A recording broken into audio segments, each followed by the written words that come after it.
Ce journal vous est offert par le FPI, Fonds de promotion de l'industrie, votre partenaire privilégié pour la réussite de vos projets.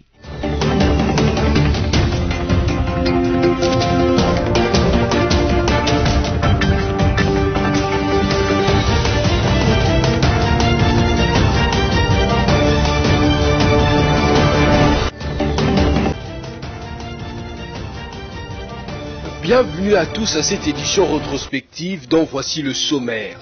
Au nom du président de la République, le Premier ministre Jean-Michel Samalukonde Kyenge a ouvert le travaux du colloque international sur la justice constitutionnelle et les contentieux électoraux. Toujours au cours de cette semaine, les parties prenantes à l'exécution du projet de construction de la centrale photovoltaïque de Chipuka dans les Kasaï orientales, notamment le FPI, se sont réunis durant quelques jours à Kinshasa pour évaluer l'état d'avancement de ce projet. Enfin, le mouvement citoyen Lutte pour le changement, Lucha en sigle, a manifesté au cours de cette semaine finissante à Kinshasa devant l'ambassade de France pour exiger l'annulation des 9e Jeux de la francophonie qui vont se tenir à Kinshasa, capitale de la RDC.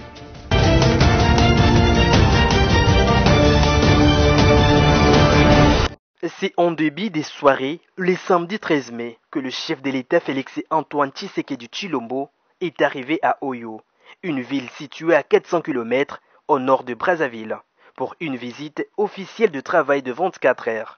Le président Sassou Nguesso a lui-même fait le déplacement de l'aéroport d'Olombo pour accueillir son hôte des marques, Félix Tshisekedi, au pied d'avion. Après les honneurs militaires et les salutations de personnalités politiques des délégations officielles, les deux chefs d'État ont eu quelques minutes d'entretien au salon présidentiel avant de partager le même véhicule pour s'y rendre à la résidence temporaire du président Tshisekedi. Le séjour du chef de l'État à Oyo s'inscrit dans le cadre du raffermissement de relations bilatérales et d'amitié entre les deux pays voisins. Dimanche 14 mai, les deux présidents ont eu un entretien en tête-à-tête suivi d'une séance de travail élargie à leurs proches collaborateurs.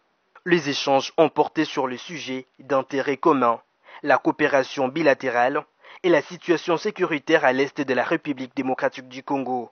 Le président Félix Tshisekedi a regagné Kinshasa l'après-midi du même dimanche.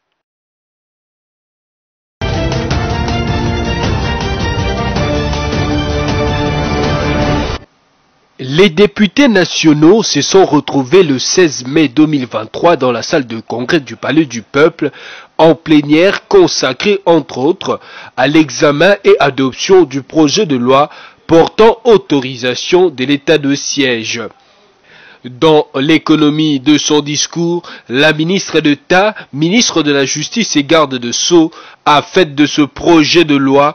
Elle a déclaré qu'en dépit de tous les efforts entrepris par le gouvernement avec l'appui de toute la nation pour mettre fin à ces cycles infernaux de violence, l'activisme de groupes armés locaux et étrangers, en l'occurrence Codeco, ADF MTM, Zaïre, la coalition M23 RDF et autres, est encore remarquable dans certaines contrées des provinces du Nord Kivu et des Lituri.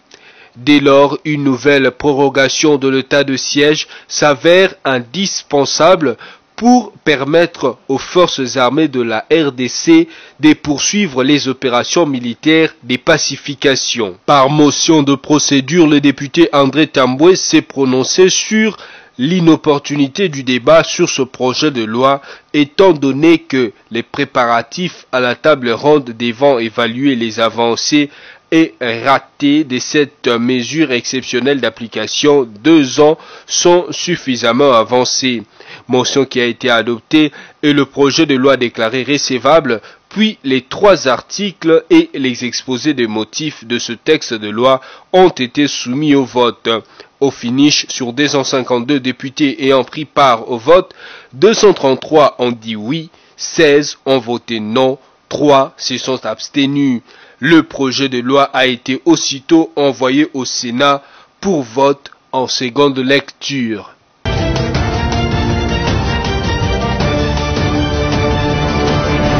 La situation géopolitique de Kinshasa nous inquiète. C'est ainsi que nous avons levé l'option de venir nous ressourcer auprès de la deuxième personnalité de ce pays, qui se trouve également être le seul sage de la République. Parce que lorsque vous regardez l'ossature institutionnelle actuelle de la RDC, il n'y a personne de son âge à ce genre de poste. Nous l'avons étudié à l'école et aujourd'hui nous faisons la politique avec lui. Nous avons estimé qu'il a beaucoup de choses à nous dire et beaucoup de choses à faire en faveur des Kinoises et Kinois. Ce qui nous inquiète, ce sont ces tueries récurrentes, c'est cette insécurité à la porte de la ville de Kinshasa entre Teke et Yaka. C'est cet encerclement dont nous sommes victimes aujourd'hui du fait de nos agresseurs. Pour ceux qui s'intéressent aux questions géopolitiques, aujourd'hui, notre agresseur principal est en train de s'installer dans tous les pays voisins. Mais nous avons constaté que cette question est traitée avec beaucoup d'incurie. C'est ce que nous étions venus au pied du président de l'Assemblée nationale pour qu'il réveille le gouvernement et que cette question soit traitée avec beaucoup de tact parce que Kinshasa, c'est le siège des institutions. C'est-à-dire que si les institutions fonctionnent, c'est tout simplement parce que Kinshasa est contrôlé par ses autorités. Donc on ne puisse pas confondre Kinshasa avec Rutshuru. Au-delà de cet intérêt institutionnel, la ville de Kinshasa, c'est 17 millions d'habitants, c'est-à-dire Congo, Brazza, Gabon et tous les Cameroun francophones. S'il y a des problèmes dans cette ville, il n'y a pas une forêt là où nous pouvons partir nous cacher. Le président de l'Assemblée nationale nous a rassuré que tout sera mis en œuvre pour que la paix revienne rapidement sur toute l'étendue de notre ville. Et l'occasion faisant les larrons, nous voulons dire à la population que la sécurité est une affaire de tous, que chacun de nous soit vigilant et Dieu nous gardera.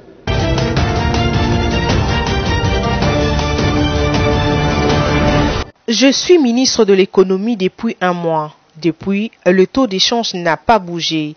Telle est la réponse donnée par le vice-premier ministre de l'économie nationale Vital Kamerhe à la question liée à la hausse du taux d'échange. Question posée par le journaliste lors du briefing de ce lundi aux côtés du ministre de la Communication et Médias Patrick Mouyaya. Alors que sur terrain, la population vit une autre réalité.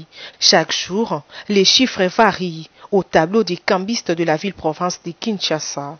Selon Paulin Tchani, cambiste de son état, cette instabilité des taux d'échange est due au non-suivi du gouvernement. Chaque jour, les taux changent. Et puis, chacun de nous a Azanatonae ou Azo affiché. Tout le monde fait ce qu'il veut.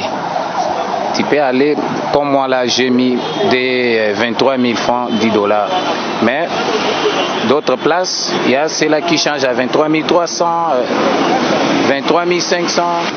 J'ai vite compris que non, notre gouvernement ne fait pas les suivis. Sinon, il faut d'abord commencer à faire des suivis là où on prend les fonds, les grossistes. Il faut d'abord commencer à interdire ces gens-là de ne plus afficher les prix. C'est par là qu'ils ont intoxiqué Batumsusu, ils ont excité Batumsusu, varier, afin que non, tout gagner marché. Les Kinois rencontrés ce mardi demandent au gouvernement de leur venir en aide en fixant un seul taux stable et de faire le suivi pour arrêter cette hémorragie qui dérange énormément les paniers de la ménagère. Les réalités, c'est moi là. Donc, dollar, ils ont bougé. Mon papa, on est aux Araki, on Kabila, on est au commun, le moment où ils ont bongoté. Ils ont les mati, dans le remis du colo, le composant melo, ko boyata, ko lia pamba, au mona, au balo, on dollar et mati, le remis de bilo, on a ce commis cher. Chaque jour de la sorte, quelqu'un a au monde a changé de l'or en 23 400. 23 400. Mais tu as dollars à Kamite, à 16 000. Le VPM de l'économie devait avoir des inspecteurs pour aller inspecter si le prix est réel. Au lieu d'estimer dans son bureau ou soit dans un plateau de radio ou de télévision et dire que non, les taux ne bougent pas. les quotidiens de population, c'est quelque chose qu'on vit. Le VPM, vous devez savoir que les taux bougent quotidiennement. Au lieu de 20 000 à 10 $, mais aujourd'hui nous voyons 23 500. C'est ça la réalité. Et les taux qu'on paye les fonctionnaires, soit les agents de l'État, correspond à un taux de 2001-2002 au lieu des taux d'aujourd'hui. 16 milliards par rapport à ce que nous vivons, les 16 milliards n'existent pas. Pour que les taux d'échange baissent, le VPM de l'économie nationale a promis de préconiser la révisitation de la politique monétaire et du système bancaire en République démocratique du Congo.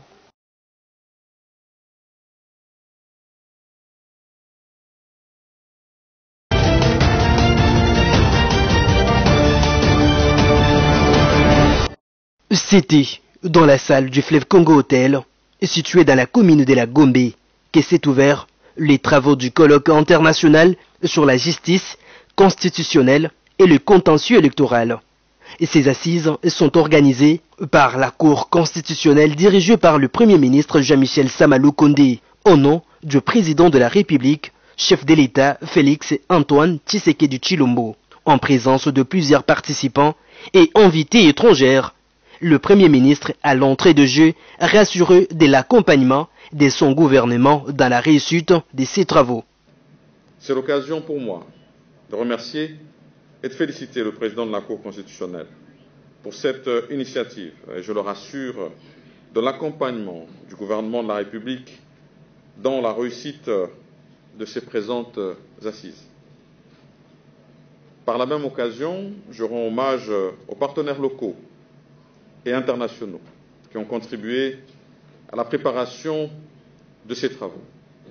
Et je souhaite à mon tour un bon séjour à Kinshasa à toutes les délégations étrangères qui ont accepté de venir prendre part à ces assises. Par ailleurs, le Premier ministre a souligné que ces assises arrivent à point nommé et constitua une bonne base pour les contentieux à venir. Ces assises arrivent à point nommé et constituent une bonne base pour le contentieux à venir. Au nom de son Excellence, Monsieur le Président de la République, qui ne ménage aucun effort quant à l'établissement et à la consolidation de l'État de droit, à son continuel soutien au corps judiciaire et à son intérêt envers l'amélioration de la distribution de la justice en République démocratique du Congo. Je déclare ouvert le colloque international sur la justice constitutionnelle et le contentieux électoral. Notons que le présent colloque attend ouvrir une réflexion sur la place de la justice constitutionnelle dans la consolidation de l'état de droit et de la démocratie constitutionnelle.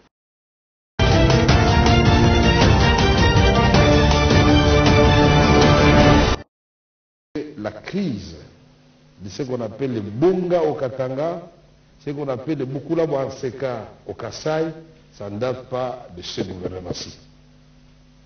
Et quand il n'y a pas eu de grève à la Gécamine ou à la Biba, ça signifie que l'État a sorti l'argent pour commander. Pas on a produit, non, qu'on ne vous mente pas. Il y a toujours eu déficit. Aujourd'hui, nous disons, est-ce que nous allons rester là? C'est comme ça que le gouvernement, à l'issue de sa réunion de vendredi 12 mai 2023, a pris une série de mesures. Et pour moi, ces mesures-là, il y a des mesures qui sont bien sûr pour faire face à l'urgence, c'est-à-dire conjoncturelle.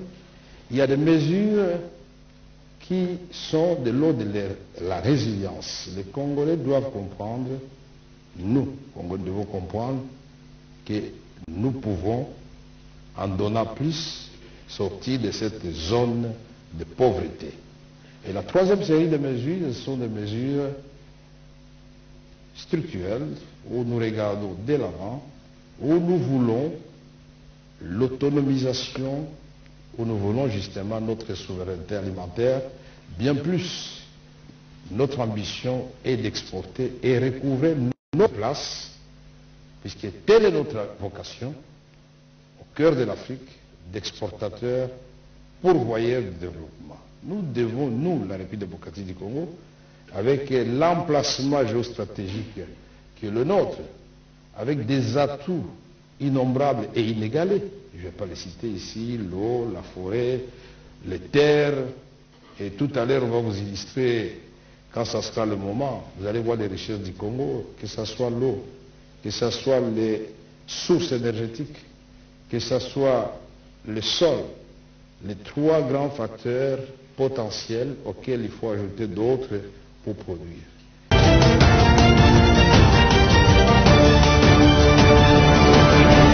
J'ai le plaisir donc de lancer ce jour le début du processus de dépôt de candidature. Après avoir annoncé le recrutement du personnel du secrétariat général du ministère du numérique, le vice-premier ministre en charge de la fonction publique Jean-Pierre Liaou, accompagné du ministre de tutelle Ebérande Kolengile, a procédé le dimanche 14 mai 2023 au lancement officiel du concours de recrutement des futurs agents administratifs du numérique.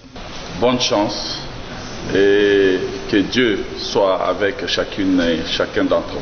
Allié Sekomalina, le VPM Jean-Pierre Liaou a martelé sur le caractère impartial de ce concours de recrutement, donnant la chance à tous les jeunes de compétir à armes égales. Le président de la République nous a fixé les caps, nous a donné des orientations pour que nous puissions agir et agir vite sous la coordination du Premier ministre pour que désormais ces recrutements au sein de l'administration publique congolaise se fassent de manière qualitative. Nous sommes donc engagés dans le cadre d'un processus de rajeunissement qualitatif et compétitif. Qualitatif pour essayer d'aller vers des vraies compétences cachées dans notre pays, compétitif parce que nous souhaitons accorder toutes les chances à tous les jeunes de la République.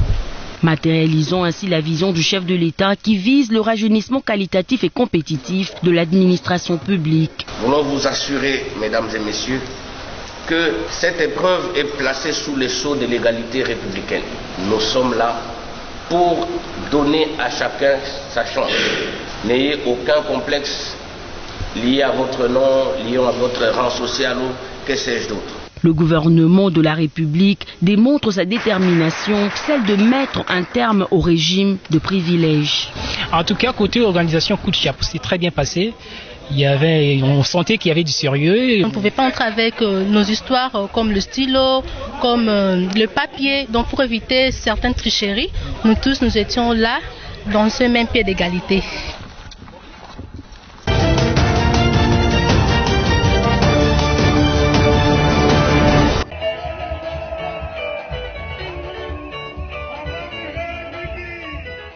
« 48 heures après sa prestation à la cérémonie de la journée internationale de la famille célébrée avec faste à la maison communale de l'Ancélé, devant plus de 700 familles venues de Kwamont, l'artiste musicien chrétien José Nzita est venu présenter ses félicitations à la patronne du genre, Mireille Massango Bibimoloko, jeudi 18 mai, dans son cabinet du travail. Pour José Nzita, c'était vraiment une surprise pour toutes les familles de la République démocratique du Congo d'entendre qu'il y avait une journée de fête de famille qui existe depuis longtemps, mais qu'elles n'ont jamais fêté. C'était vraiment une surprise pour toute la famille, toutes les familles de Kinshasa. Or, cette journée existait déjà depuis longtemps et nous, on n'a jamais fêté ça ici à Kinshasa. Je l'appelle maman révélatrice. Et vraiment, en tout cas, c'était très bien. Tous on était là, les gens commentaient, disaient si ça va continuer comme ça, chaque les 15, et ça nous fera du bien. Parce que nous, on savait qu'on fête les fêtes là connues. Mais il y avait encore un 15, voilà. Donc ça nous a vraiment motivés. Satisfait de la réussite de cette journée, l'artiste José Nzita invite les familles congolaises à se joindre à la vision de la ministre du genre et implorer la main de Dieu pour lui garantir de grandes bénédictions. À chaque fois qu'il y a un événement comme ça, qu'il ne manque pas qu'ils viennent. Parce que nous, on était là, on a vu. ce qui s'était passé. Je crois que la bénédiction de Dieu aussi était là, parce que Dieu aime la famille. Dieu, c'est un Dieu de famille. Et quand on appelle les gens pour la famille, le Seigneur est là. Et je crois que maman a un cœur, le cœur de maman des familles.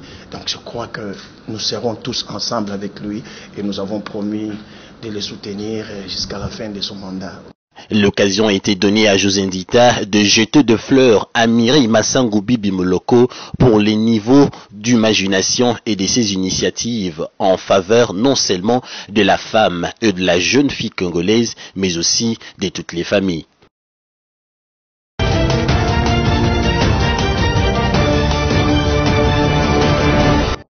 Le 17 mai marque un moment historique dans l'histoire congolaise, symbolisant l'entrée des troupes de l'AFDEL à Kinshasa, sous la direction de Feu Laurent Désiré Kabila. Ces forces rebelles ont courageusement pris d'assaut la capitale, mettant fin à l'oppression et marquant les débuts de nouveaux chapitres pour le pays de Mobutu. La journée nationale de la révolution et des forces armées est une occasion pour les Congolais de commémorer cet événement historique et de rendre hommage aux forces armées de la République démocratique du Congo pour leur engagement et leur dévouement envers la nation. C'est également une journée pour réaffirmer les valeurs de liberté, de démocratie et de justice auxquelles aspire le peuple congolais. La célébration du 17 mai ne se limite pas seulement à la reconnaissance de l'histoire passée, mais elle incarne également l'espoir d'un avenir meilleur pour les Congos. On rappela les luttes et le sacrifice du passé. Le pays se tourne vers l'avenir avec détermination et ambition, prêt à surmonter les défis et à construire une nation plus forte et plus prospère. Il convient de souligner que la journée du 17 mai est sujette à des controverses au sein de l'opinion publique congolaise. Une partie de la population remet en question les caractères libérateurs de la guerre menée par l'AFDEL, arguant que celle-ci a engendré des conséquences néfastes pour les pays. En effet, l'après-guerre a été marquée par des massacres, des agressions contre la RDC, le pillage des ressources minières et la prolifération de groupes armés dans certaines régions du pays.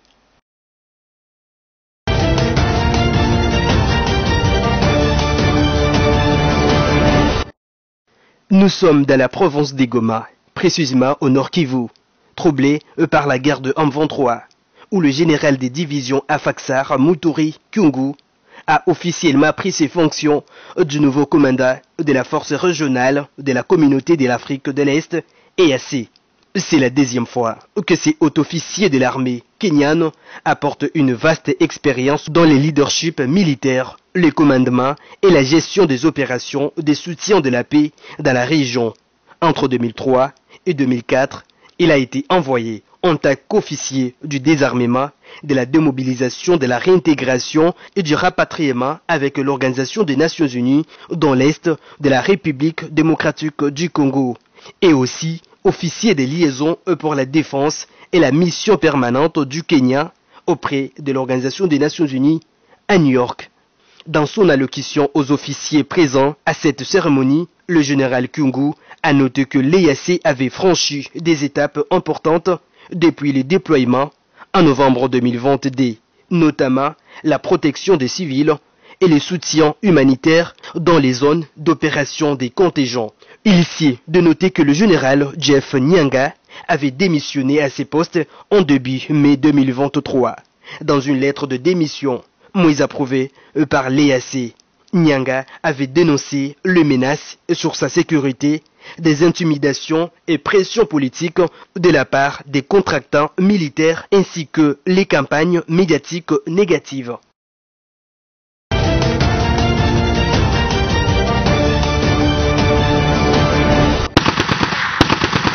De gré ou de force, le territoire de Mahagi doit être pacifié pour le bien-être de sa population en vue de tourner la page des tensions communautaires caractérisées par des tueries, incendies de maisons et bien d'autres, s'inscrivant dans la vision de l'administration militaire de l'Ituri sous le leadership anticipatif du lieutenant-général Luboyanka Shomodjouni pour une résolution des conflits et la cohabitation pacifique. Le groupe consultatif de médiation, coordination provinciale de l'Ituri organise à partir de ce lundi un dialogue social de 3 jours réunissant les communautés à Lourjouganda, Walendouati, Angalde et Panduru, Dr Angel Ouvon Akumu a franchi ce mardi le portion du gouvernorat de l'Ituri pour solliciter l'accompagnement de l'autorité provinciale pour la réussite de ces assises. Nous avons été sur le terrain pour consulter toutes ces communautés et à l'issue de ces consultations, ces communautés nous ont demandé à ce que nous puissions leur faciliter le dialogue social avec toutes ces autres communautés, raison pour laquelle nous sommes venus voir l'autorité pour son accompagnement dans ce processus de dialogue. Comme vous le savez, le territoire de Mahagi, c'est un territoire prospère. Et si nous arrivons à consolider la paix dans ce territoire ira de l'avant.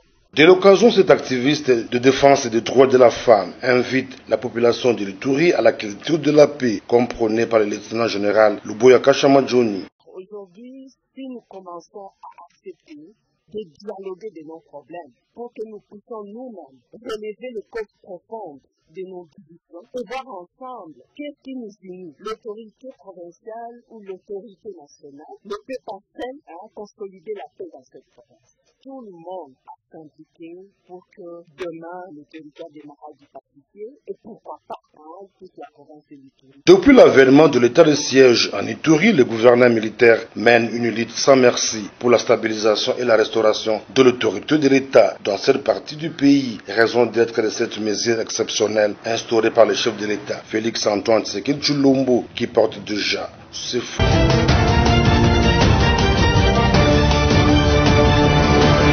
L'impunité, le chômage et le manque d'effectifs militaires et policiers, telles sont les causes de l'insécurité actuelle en territoire de Mahagi et Irumu. Ceci ressort de la mission effectuée par les experts du gouvernement provincial de l'Ituri à l'issue d'une mission d'évaluation de la période semestrielle allant d'octobre 2022 à mars 2023 du programme Ensemble pour la sécurité et la paix à l'est de la RDC, espère en sigle, mise en œuvre par les consortiums 20G International et Cordaid. La population a félicité les rapprochements qui existent entre les autorités territoriales et les autorités au niveau sur des échanges de questions de sécurité. Lors de la présentation de ces rapports devant le membre du comité provincial de sécurité, les gouverneurs militaires, le lieutenant général Luboya Kashama Johnny se félicite de la mise en œuvre du dit projet en province qui contribue nettement à l'amélioration de la situation sécuritaire à travers plusieurs actions en cours. Cependant, plusieurs défis restent à relever, surtout par rapport à l'effectivité de PDDRCS à travers son pilier dialogue entre les communautés, l'un d'appui à l'état de siège pour le bien-être de la province de l'Ituri. Le PDDRCS se fasse voir parce que jusqu'à présent, au niveau des localités, nous n'avons pas assez de sensibilisation. Je demande à ces populations-là, n'est-ce pas, de nous aider d'abord à mettre aussi la pression sur leurs fils, leurs enfants qui ont les armes. C'est vrai, ils disent que voilà, ils ne sont pas sûrs, ils sont peut-être pas sûrs encore des moyens qui ont été déployés, mais qu'ils arrivent dans les sites pour voir. Il faut d'abord que les gens arrivent, n'est-ce pas, à se pardonner. Les populations arrivent à se réconcilier. Parce que c'est vrai, comme je l'ai dit, nous aurons, avec tout ce que nous avons comme demande, nous aurons assez d'effectifs, assez de personnel, n'est-ce pas, pour endiguer cette violence-là. Notons que le programme ESPER, mis en place par les gouvernements congolais dans les provinces de l'Ituri, Nord et Sud Kivu, milite pour la gouvernance sécuritaire en vue d'arriver à la paix durable, combat acharné par les présidents de la République et commandant suprême de FARDC et PNC, Félix Antoine Tshisekedi Tshilombo.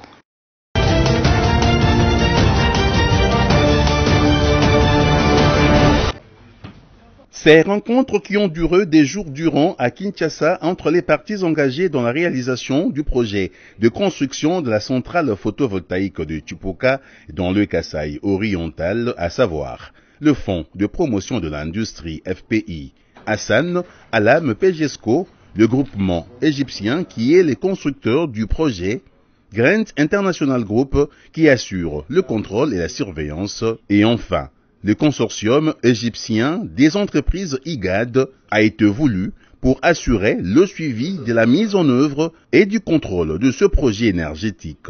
À en croire le directeur général du FPI, Bertin Moudimou Tshisekedi, ces assises ont eu pour objectif essentiel d'anticiper sur l'issue heureuse dès la clôture de ce projet capital pour le développement de la contrée du Kasaï oriental. L'aboutissement heureux de l'exécution d'un contrat repose sur la bonne foi entre les parties, car si chacune d'elles cherche à se cramponner sur ses droits, elle doit s'assurer d'être conforme en tout point sur les obligations vis-à-vis de l'autre. Les FPI restent attachés à ces principes directeurs, qui par ailleurs a guidé ses actions et prises de position dans l'exécution du présent contrat.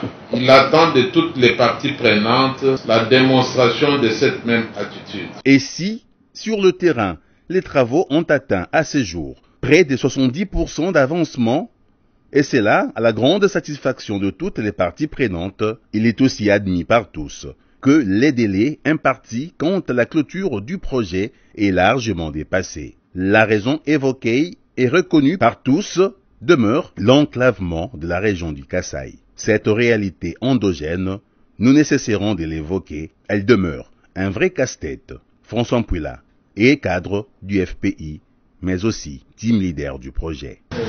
Nous faisons avec la logistique interne et nous avions pris un engagement avec la SNCC de nous aider dans ce sens-là. Le FPI travaille dans un système. Le FPI n'est pas le système. Mais nous savons combien le chef de l'État tient à ces projets. Nous faisons l'essentiel. Notre détermination et notre engagement n'est plus à démontrer sur ces projets. Le souhait serait que le projet de la centrale photovoltaïque de Chipuka soit opérationnel d'ici décembre 2023, et ça, la partie égyptienne en est consciente. Face donc à ces nouveaux challenges, Reda Boulos, le CEO du consortium IGAD, fait un plaidoyer. Je demanderai à tous les participants qui, comme la SNCC et d'autres, de nous aider également pour pouvoir surmonter ce problème. C'est un target, ça veut dire que tout le monde doit travailler ensemble pour le surmonter. Ces assises se bouclent sur une note positive. Toutes les parties engagées dans la matérialisation de ce projet des Chipuka ont résolu de la mise en place d'un programme de crise assorti d'un nouveau chronogramme des activités prioritaires à mener pour boucler ce projet qui tient à cœur le président de la République, Félix Antoine Tshisekedi Tshilombo.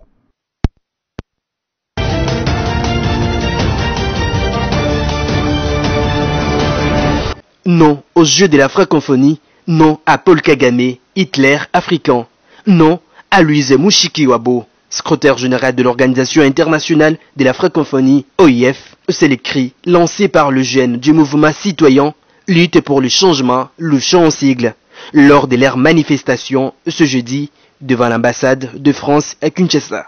Ces mouvements refusent catégoriquement la tenue de Jeux de la francophonie qui aura lieu du 28 juillet au 6 août 2023, suite à la guerre qui sévit à l'est de la République démocratique du Congo, causée par le Rwanda. Nous tous, nous savons que c'est le président Emmanuel Macron qui a soutenu Madame Louise Mushikiwabo. Raison pour laquelle, comme nous savons que le Rwanda est parrainé par la France, raison pour laquelle nous nous opposons à ce sommet de la francophonie. Donc, entre le peuple français et la République démocratique du Congo, on n'a aucun problème. Les problèmes que nous disons, nous fustigeons aux Français, à la République française, à travers ses dirigeants, c'est qu'ils soutiennent les Rwandais pour exploiter nos richesses. Dans leurs mémos adressés à l'ambassadeur de la francophonie, ont exprimé le pourquoi de leur mécontentement de la tenue de ce jeu à Kinshasa. Monsieur l'ambassadeur, nous voici manifestés aujourd'hui, jeudi 18 mai 2023, devant votre ambassade de la France en titre symbolique pour exprimer notre désarroi aux 9e édition de Jeux de la francophonie en RDC Congo, pays en guerre. Même si la francophonie continue à ignorer les tueries au Congo, sachez que notre pays continue à perdre chaque semaine une centaine de ses concitoyens, de ses citoyens dans sa partie est. Chez nous on dit, on ne fait pas la fête quand ça brille chez les voisins, mais ici c'est chez nous que ça brille. On n'a nullement l'intention de faire la fête. Il s'y est de noter que cette marche a été dispersée par la police nationale congolaise, causant quelques blessés et la perte de matériel des journalistes présents à cette manifestation, ainsi que des arrestations de quelques militants de la Lucha.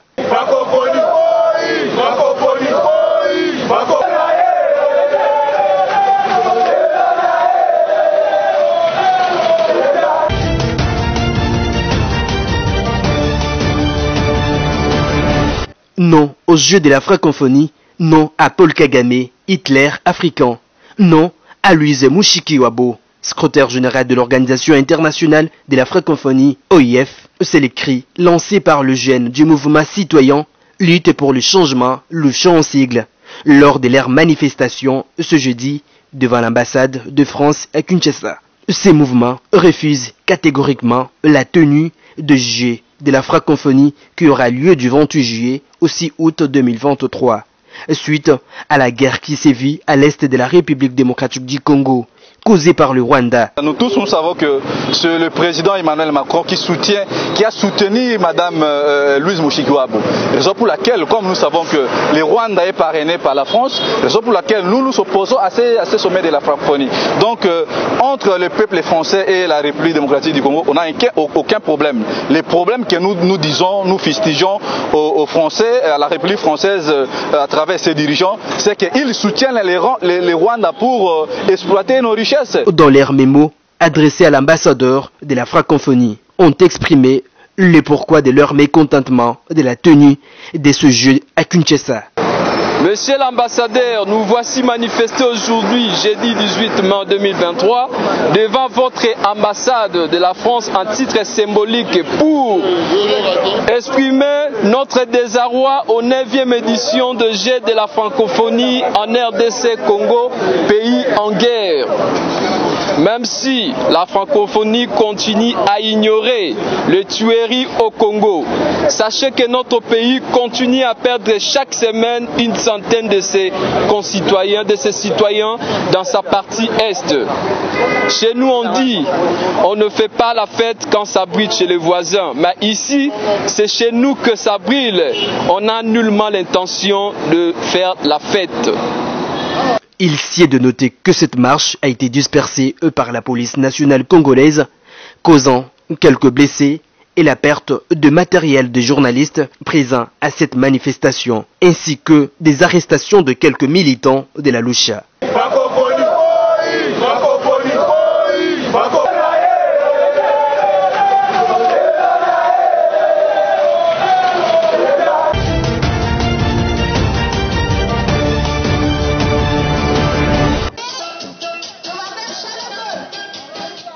Nous sommes au boulevard Tchatchi, dans la commune de la Gombe, où les jeunes sportifs du centre Tony Sport ont passé leur activité prévue pour ce 17 mai. Tout a commencé par la musique, la gymnastique et la danse. Le sport, quel qu'il soit, est bon pour la santé. On transpire, oui, c'est dur. On a même parfois mal après une séance intensive. Et cependant, on le fait pour une bonne cause, la santé. Devons-nous noter sur le sport. Quelques jeunes sportifs interrogés ont expliqué l'importance du sport dans leur vie. Moi, le sport, d'abord, c'est ma passion. J'aime bien faire le sport parce que ça construit mes muscles. C'est pour cela que j'aime bien faire le sport. Le sport, c'est pas un truc à négliger parce que le sport, quand tu pratiques le sport, surtout à la jeunesse, ça aide à bien développer tes muscles et tu vas pas vieillir très longtemps. Ceux qui négligent les activités sportives, j'aimerais dire de ne pas négliger parce que ça dégage certaines maladies. Quand je fais le sport, je me sens libre, je perds du poids et je gère ma taille. De son côté, les coachs du Tony Sport Center a révélé la raison de l'organisation de cette activité sportive. Le 17 mai, ils allaient férié. Alors, à l'occasion de férié, on a salle Nabiso Tony Sport Center. Et sali sortie sportive. Donc, tout le monde dans la salle, tout le travail. Vu que la santé, le sport c'est pour la santé. Et on est avec nos clients. Donc, tout le monde, on a posé na biso, on a biso, on a encouragé bateau pena, on a ça la honte. Donc, on a vraiment volonté au salle sport. Parce que c'est pour la santé. Signalons que la salle de sport Tony Sport Center est situé dans la commune de Limete, au quartier Salongo, sur l'avenue Kimiala, au numéro 5. La porte est grandement ouverte à toute personne qui voudra faire du sport pour son bien-être.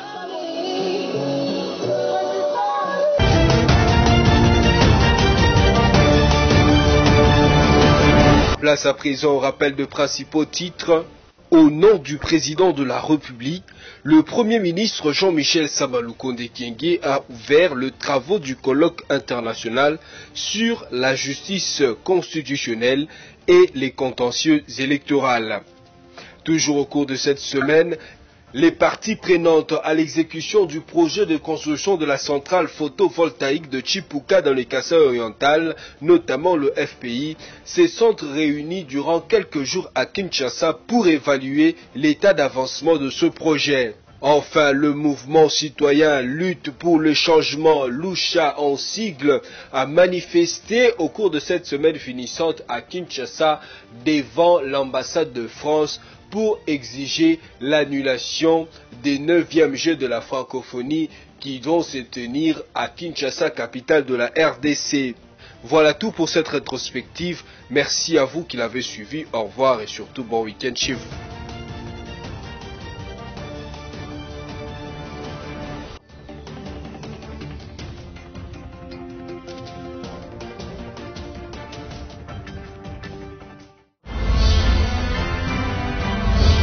Ce journal vous a été offert par le FPI, Fonds de promotion de l'industrie, votre partenaire privilégié pour la réussite de vos projets.